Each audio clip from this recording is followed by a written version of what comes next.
Putri tidak bodoh. Pembunuhnya bukan Randy, dan pasti ada seseorang yang mengacau. Dirga kemungkinan besar akan menjadi korban berikutnya. Kedua orang tuanya meninggal di tangan orang lain. Jika terjadi sesuatu pada Dirga, Putri akan mulai curiga jika dia adalah bintang sial di keluarganya. Randy membaringkannya di tempat tidur. Putri, jika kamu mempercayaiku, tetap di sini dan rawat bayinya.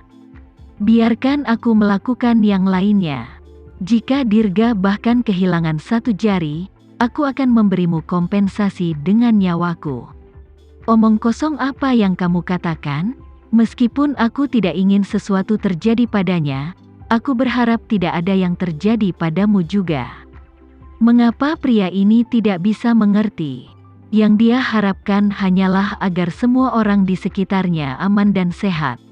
Randy bukan hanya suaminya, dia adalah belahan jiwanya. Dia tidak bisa membayangkan bagaimana jadinya dia tanpa Randy. Bagaimana putri kecil nantinya? Bagaimana jadinya bayi di dalam perutnya? Mereka bertiga sangat bergantung padanya. Dia harus aman.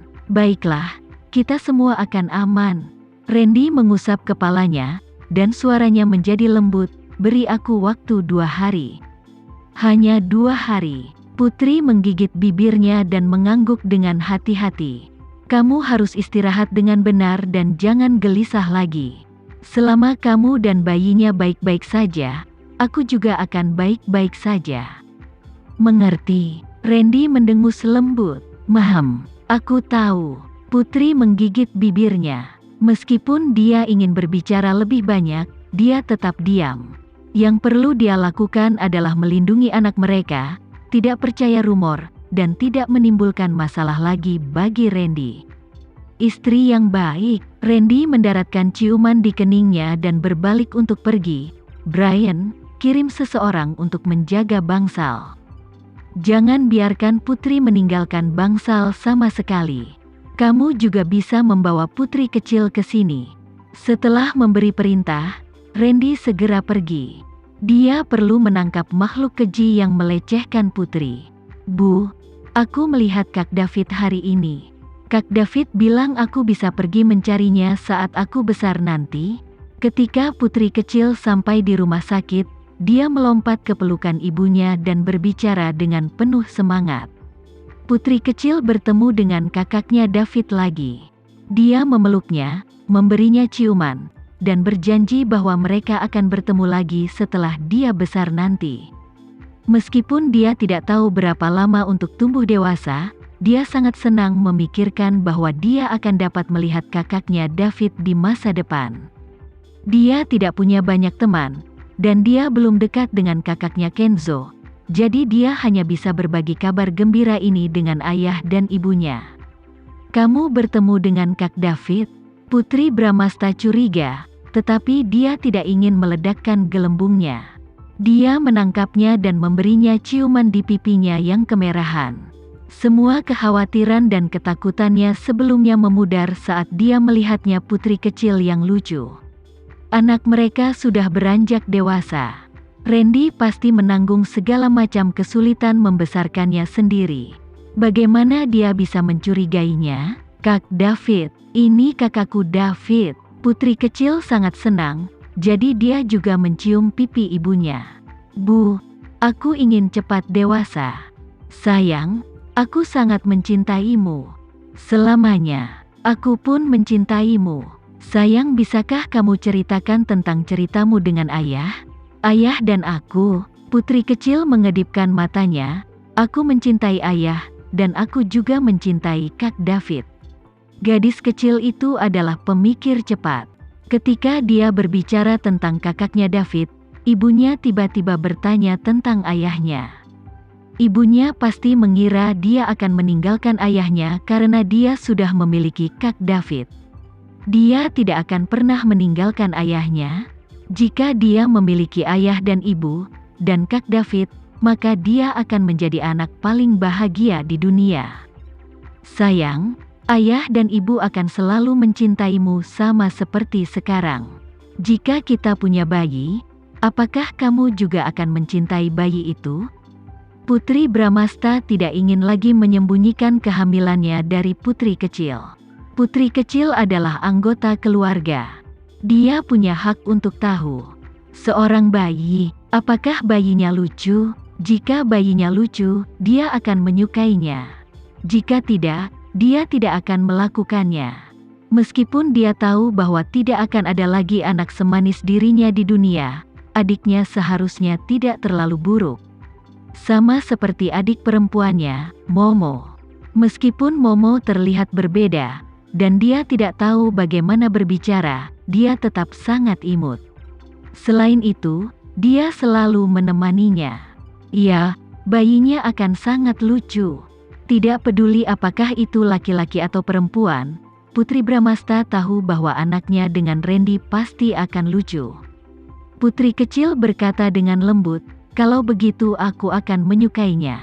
Mendengar jawaban putri kecil membuat Putri Bramasta sangat senang. Dia memegang tangan kecil putri kecil dan meletakkannya di perutnya. "Sayang, sebenarnya sudah ada bayi yang tumbuh di sini. Kamu harus mencintai bayi itu di masa depan, oke? Bayi yang tumbuh di dalam, akankah ia bertunas?" Putri kecil sangat ingin tahu. Dia membuka matanya sangat lebar dan berkedip perlahan. Putri Bramasta menjawab sambil tersenyum, Bayinya akan tumbuh besar dan kemudian bayi itu akan keluar dari perutku, menjadi bagian dari keluarga kita. Aku mencintai ibu dan ayah, dan aku juga akan mencintai bayinya. Yang terpenting, aku ingin bersama ibu dan ayah." Putri kecil memegang tangan Putri Bramasta dengan erat. "Ibu akan memegang tangan kiriku, dan ayah akan memegang tangan kananku. Aku akan menjadi bayi yang bahagia. Sayang." Putri Bramasta memegang erat putri kecil. Meskipun bayinya masih sangat muda, dia sudah sangat masuk akal. Dia benar-benar tersentuh. Tentu saja, alasan dibalik sikapnya yang begitu peka adalah karena lingkungannya. Hanya dengan ayah yang luar biasa seperti Randy, akan ada putri yang luar biasa.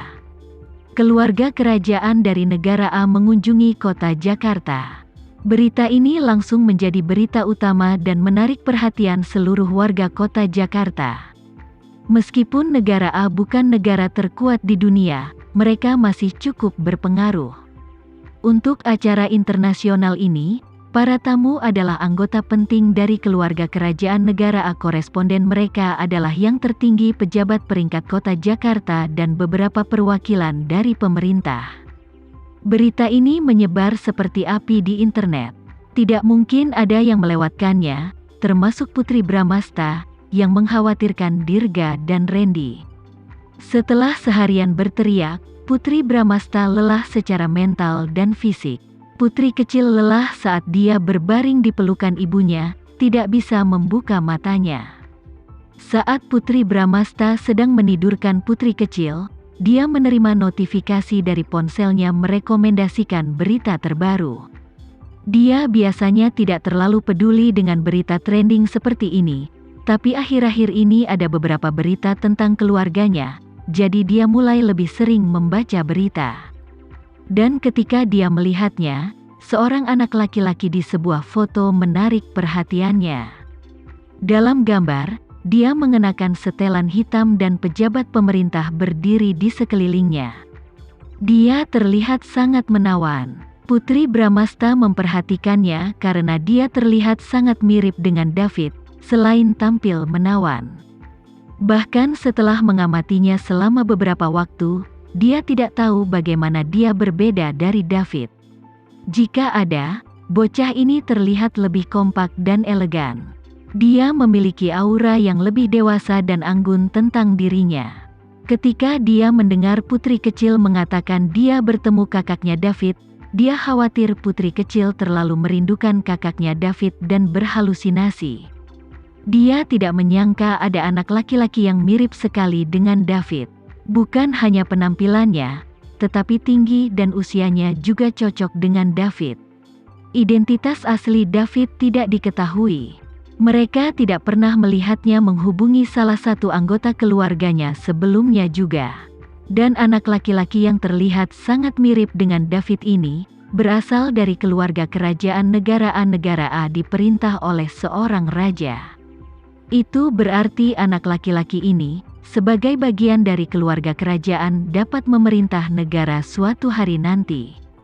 Kalau saja dia bukan bagian dari keluarga kerajaan negara A, Putri Bramasta akan berpikir bahwa orang ini pasti David yang telah merawat putri kecil dengan baik. Tidak heran putrinya yang konyol akan mengenali orang ini sebagai kakaknya David. Jika dia mengetahui kebenarannya, dia mungkin akan sedih untuk waktu yang lama lagi. Bu, Kak David, ini kakakku David. Putri kecil menjulurkan kepalanya keluar dari selimut, dan tersenyum bahagia saat melihat foto di ponsel Putri Bramasta.